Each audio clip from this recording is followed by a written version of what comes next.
Assalamualaikum warahmatullahi wabarakatuh. Tonton Fahriza Nora Official. Subscribe, like, share, and comment. Assalamualaikum warahmatullahi wabarakatuh. Assalamualaikum warahmatullahi wabarakatuh. Alhamdulillahilladzi anzalal Qur'ana fi syahri Ramadan hudan linnasi wa bayyinatin minal huda wal furqan. Wassalatu wassalamu ala sayyidil anam wa ala alihi wa sahbihi zawin nufusil kiram, amma ba'du. Hadirin wal hadirat sidang jamaah insya dan tarawih rahimakumullah. Mari senantiasa kita memuji Allah Subhanahu wa ta'ala yang telah memberikan kita berbagai macam rahmat dan nikmat, sehingga dengan kudrah dan iradahnya lah pada malam yang mulia ini kembali kita mampu menghadiri rumah Allah untuk melaksanakan salat insya berjamaah, tarawih pula witir berjamaah. Kiranya semua aktivitas amal kebajikan yang telah kita laksanakan khususnya dalam Ramadan, umumnya di luar Ramadan, mudah-mudahan diterima oleh Allah Subhanahu wa ta'ala, menjadi bahagian bekal bagi kita bersama tak kala kita kembali menghadap Allah Subhanahu wa ta'ala. Rahmat dan salam semoga senantiasa Allah curahkan kepada Sayyidina wa Maulana Muhammad sallallahu alaihi wasallam, kepada keluarganya, kerabat sahabat beliau sekalian, kepada tabi'ut tabi'in, ulama mutaqaddimin, ulama mutaakhirin beserta para alim ulama yang muktabar. Hadirin sidang jamaah rahimakumullah. Sebelumnya mari sama-sama kita meniatkan i'tikaf, karena amal ibadah sunnah yang kita laksanakan dalam Ramadan bernilai pahala ibadah wajib di luar Ramadan.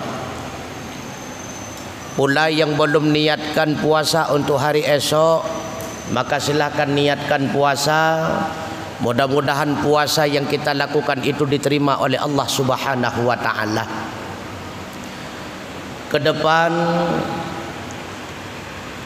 sekitar 15 menit ataupun 20 menit kita akan membahas tentang nuzulul Quran sebagaimana permintaan daripada para panitia masjid insyaallah. Sebelumnya kita harus paham apa itu nuzulul Quran, karena nuzulul Quran itu adalah dua suku kata, nuzulun dan Al-Quran. Nuzulun asal daripada kata nazala yanzilu nazlan nuzulan, yang turun ke bawah. Pula didasari daripada kalimat nazala yunazzilu tanzilan, turun secara berangsur-angsuran.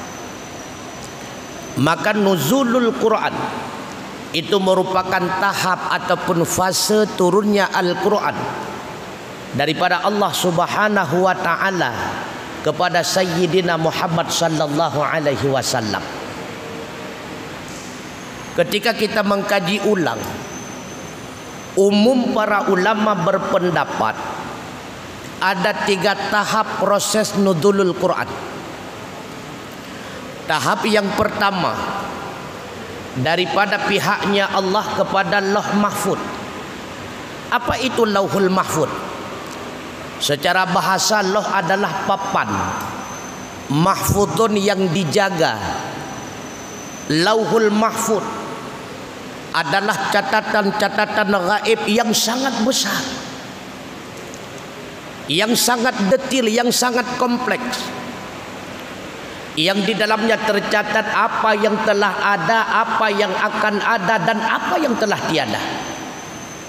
Maka tahap pertama Allah turunkan Al-Quran kepada Lauhul Mahfuz secara daf'atan wahidatan, sekaligus. Kapan itu terjadi? Hanya Allah yang Maha tahu. Tahap yang kedua, dari Lauhul Mahfuz kepada Baitul Izzah, langit dunia, pula diturunkan oleh Allah daf'atan wahidatan, sekaligus. Kapan itu terjadi? Allah memberitahukan kepada kita di dalam Al-Quran, Syahrul Ramadhan alladzi unzila fihil Quran.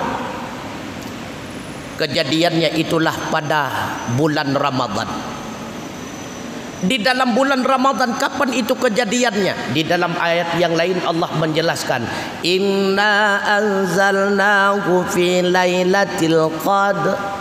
Sesungguhnya telah kami turunkan akan Al-Quran pada malam Lailatul Qadar. Kapan Lailatul Qadar? Hanya Allah yang Maha tahu. Cuma sebahagian ulama berpendapat kebiasaan Lailatul Qadar itu terjadi pada 10 yang terakhir, pada malam-malam yang ganjil, 21, 23, 25, 27, 29. Maka proses turunnya Al-Quran daripada Lauh Mahfuz kepada Baitul Izzah terjadi pada peristiwa malam Lailatul Qadar. Kemudian tahap yang ketiga, proses turunnya Al-Quran daripada Baitul Izzah kepada Sayyidina Muhammad sallallahu alaihi wasallam. Kapan itu terjadi? Umum para ulama sepakat terjadinya pada malam 17 Ramadan. Kenapa? Karena ada ayat Allah yang membicarakan tentang pembagian harta ghanimah.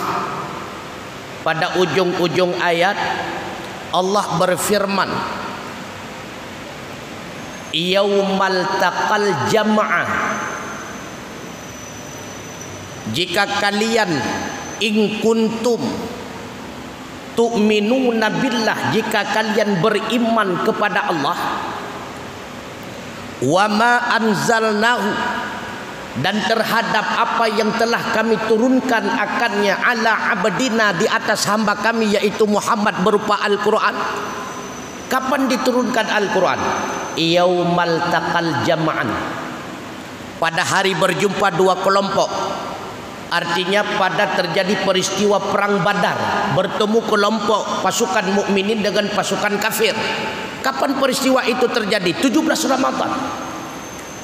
Buktinya ada satu hadis daripada Sayyidina Hasan bin Ali bin Abi Thalib. Beliau menjelaskan maksud yaumal taqal jama'an li sab'i asyarata fi syahri Ramadan adalah 17 daripada bulan Ramadan. Maka Allah memberitahukan kepada kita kapan Al-Quran itu diturunkan. 17 Ramadan. Itu peristiwa turunnya Al-Quran daripada Baitul Izzah kepada Sayyidina Muhammad sallallahu alaihi wasallam. Al-Quran yang diturunkan kepada Sayyidina Muhammad secara berangsur-angsur. Kenapa diturunkan secara berangsur-angsur? Allah memberitahu alasannya kepada kita.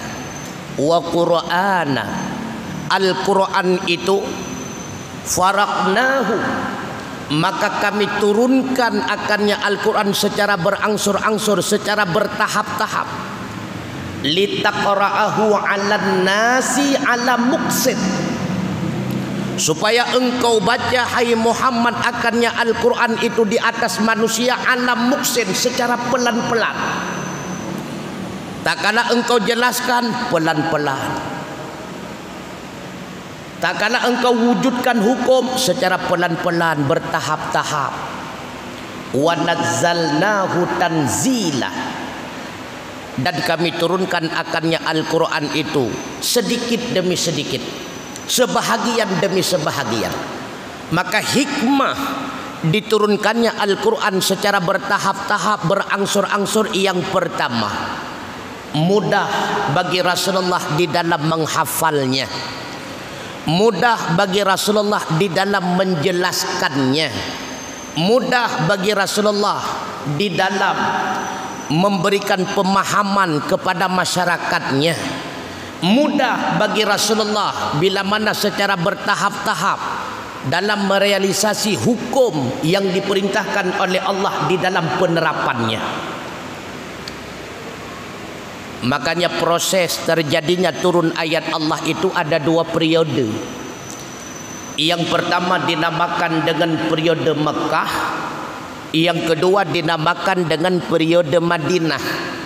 Maka ayat-ayat yang diturunkan oleh Allah di Mekah sering diistilahkan dengan ayat-ayat Makkiyah. Selama 12 tahun 5 bulan Allah menurunkan Al-Quran di Mekah kepada Sayyidina Muhammad berjumlah 86 surat yang umumnya membicarakan tentang akidah dan tauhid. Makanya ayat-ayat Makkiyah itu pendek, tegas. Periode yang kedua ayat-ayat Madaniyah. Allah turunkan bertahap selama 9 tahun 9 bulan. Jumlahnya 28 surat. Makanya jumlah surat Al-Quran 114 surat. Yang umumnya ayat-ayat Madaniyah itu membicarakan muamalah, hubungan antar sesama manusia sebagai makhluk sosial, syariah, tentang hukum-hukum dalam berubudiyah kepada Allah, berkenaan dengan hukum-hukum Islam, wajib, sunnah, haram, makruh dan sebagainya. Maka ayat Madaniyah berkenaan dengan penerapan secara realita, sedangkan ayat Makkiyah berkenaan dengan akidah, tauhid dan keyakinan. Tentunya akan timbul pertanyaan, apa hikmahnya Allah Subhanahu wa ta'ala menurunkan Al-Quran?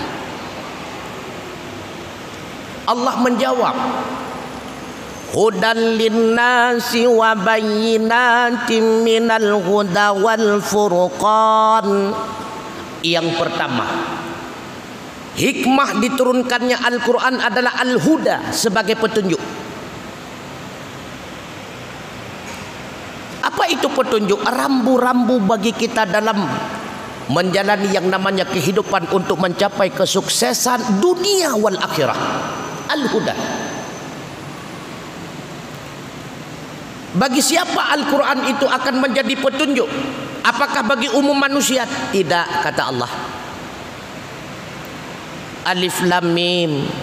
Dzalikal kitabu la raiba fihi. Al-Quran itu tidak ada keraguan di dalamnya. Hudan lil muttaqin.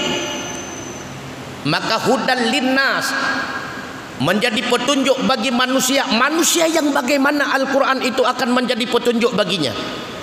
Yaitu manusia-manusia yang memiliki kedudukan muttaqin. Hanya manusia-manusia yang bertitel muttaqin yang Al-Quran itu akan menjadi petunjuk baginya. Kalau bukan manusia yang muttaqin, maka Al-Quran hanya sebatas bacaannya. Bahkan kadang-kadang Al-Quran hanya sebatas, yaitu alat perlombaannya. Siapa muttaqin? Allah menjelaskan. Syarat menjadi muttaqin yang pertama, alladzina yu'minuna bil ghaib.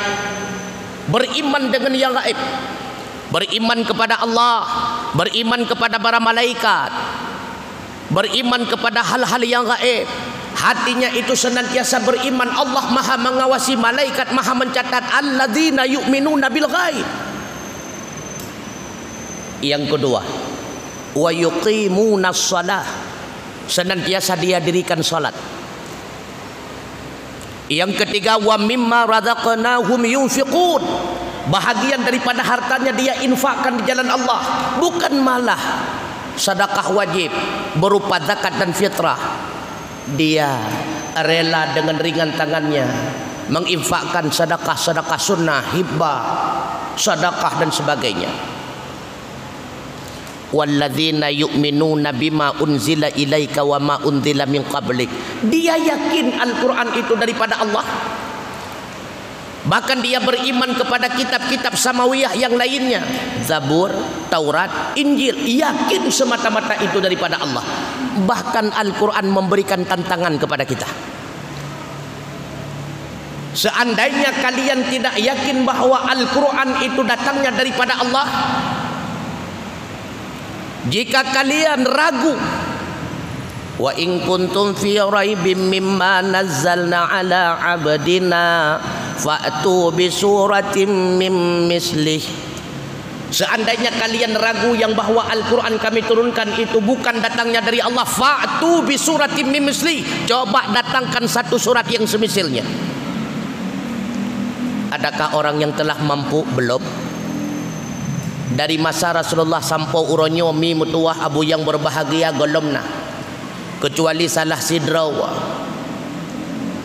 orang kafir yang mencoba ingin menandingi Al-Quran, namanya Musailamah Kadzab.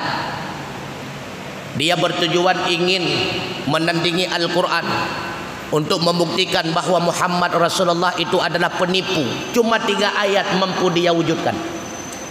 Ya zibda wahai kodo wasautuhu ka sunya ka warijluhu arba, kakinya 4 kabeh. Musailamah cerita tentang cenggu yang kelihatan ayat Al-Quran. Maka Al-Quran itu akan menjadi al-huda, akan menjadi petunjuk, akan menjadi rambu-rambu dalam kehidupan manusia. Manusia yang bagaimana? Manusia yang muttaqin, wabil akhirati hum yuqinun. Manusia-manusia yang senantiasa yakin terhadap kehidupan akhirat. Alam hasyar, alam mahsyar. Ketika di padang mahsyar nantinya kita akan dihisab, dipertanggungjawabkan apa yang telah kita kerjakan. Melewati alam mahsyar kita akan melewati yang namanya siratal mustaqim. Mampukah kita melewati? Apabila kita mampu, selamatlah kita dipersilahkan oleh Allah masuk dalam surganya, subhanallah.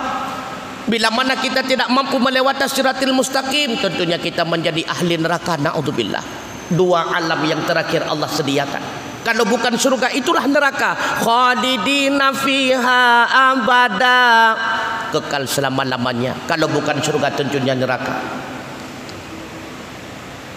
Yang kedua, Al-Quran itu akan menjadi furqan. Kita akan mengenal dan memahami apa yang benar dan apa yang salah. Al-Quran menjelaskan kepada kita apa yang boleh, apa yang tidak, apa yang haram, apa yang halal. Maka orang yang memiliki hati yang muttaqin, jiwa yang mukminin, ketika Al-Quran berkata haram, haram katanya. Ketika Al-Quran berkata halal, halal katanya. Tapi prinsip orang munafik, ketika haram kata Al-Quran, remang-remang katanya. Ini prinsip orang munafik. Maka wal furqan, Al-Quran itu akan menjadi pemisah. Al-Quran itu akan menjadi pembeda mana yang boleh dan mana yang tidak. Kemudian Al-Quran pula syifa'u wa rahmah, akan menjadi obat, akan menjadi penenang jiwa. Makanya orang-orang yang sedang galau ketika membaca Al-Quran, tenang jiwanya. Syifa, penyembuh. Setiap penyembuh pasti obat. Setiap obat belum tentu sembuh. Tapi Allah menjanjikan Al-Quran itu syifa wa rahmah, menjadi penyembuh dan rahmat penenang jiwa.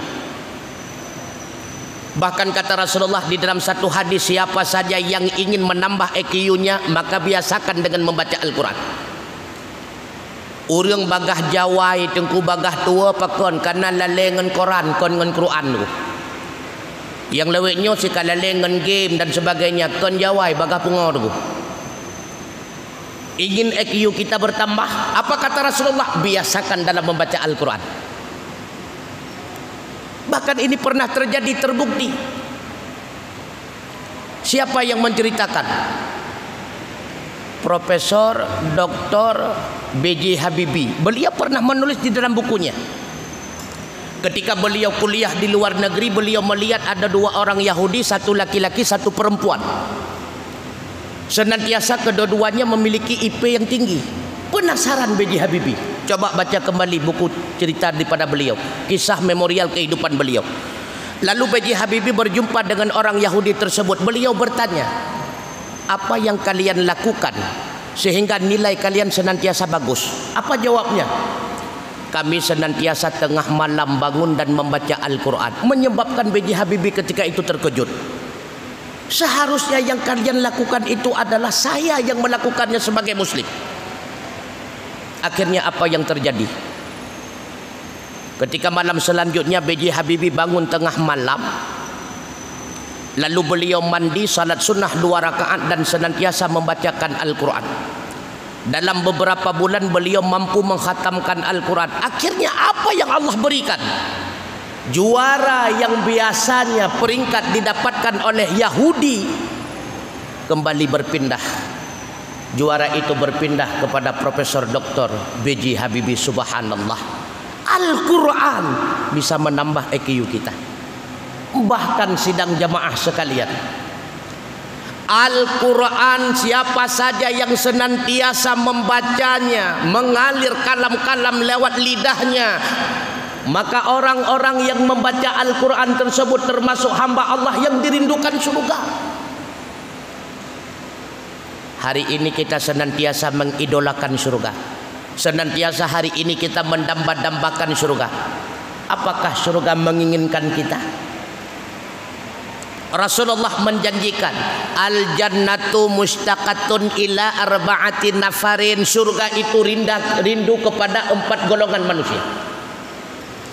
Surga itu mengidolakan 4 golongan manusia.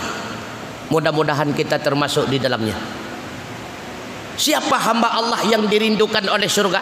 Siapa hamba Allah yang senantiasa diidolakan oleh surga? Yang pertama kata Rasulullah, hafidhil lisan.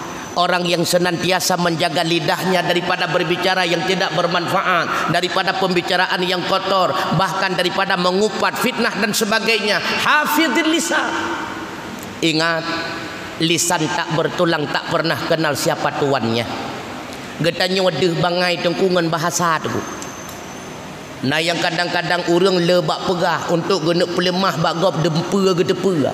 Ujung buat karena le pegah mu pegah tu yang hana mu pupu. Maka itu pun legap siapa tang depa. Ingat, lidah itu mencerminkan seseorang. Bertegah-tegah bak pegah haba tu kumutua, bertegah-tegah tatat. Hafizul lisan, orang yang menjaga lidah, orang yang diidolakan oleh surga. Yang kedua, mut'imil ji'an, orang-orang yang memberi makan orang yang membutuhkan, termasuk menyediakan bekal bagi orang yang berbuka puasa. Subhanallah. Termasuk kita menyantuni anak yatim, karena Rasulullah mengingatkan, ana wa kafilul yatimi hakadza fil jannah. Saya bersama orang yang menentuni anak yatim seperti ini di dalam surga. Subhanallah. Allah isyarahkan dengan telunjuknya, seperti ini kami berada dalam surga. Wasaimi fi syahri Ramadan, orang-orang yang berpuasa dalam bulan Ramadan imanan wa ihtisaba, dengan penuh keimanan dan berharapkan pahala semata-mata kepada Allah Subhanahu wa taala, idolanya surga.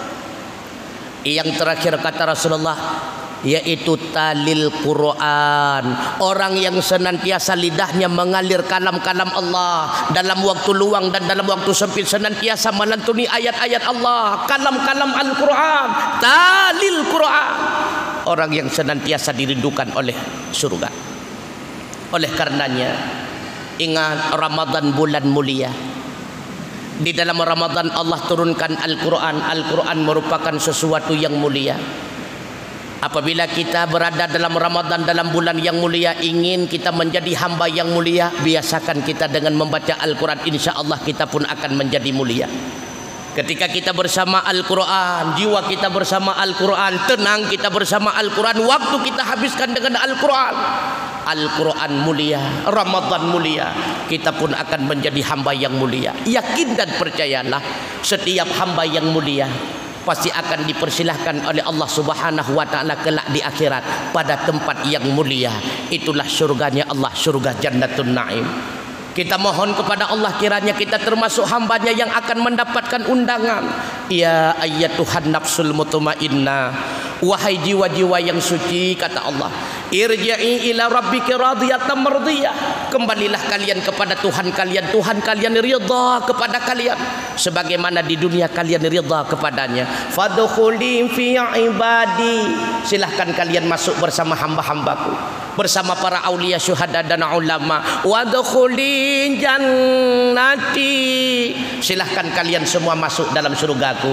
Mudah-mudahan undangan Allah yang demikian dapat kita rasakan bersama. Amin ya Allah. Amin ya rabbal alamin. Subhanakallahumma wa bihamdika asyhadu an la ilaha illa anta astaghfiruka wa atubu ilaik. Usikum wa nafsi bitaqwallah. Wassalamu alaikum warahmatullahi wabarakatuh.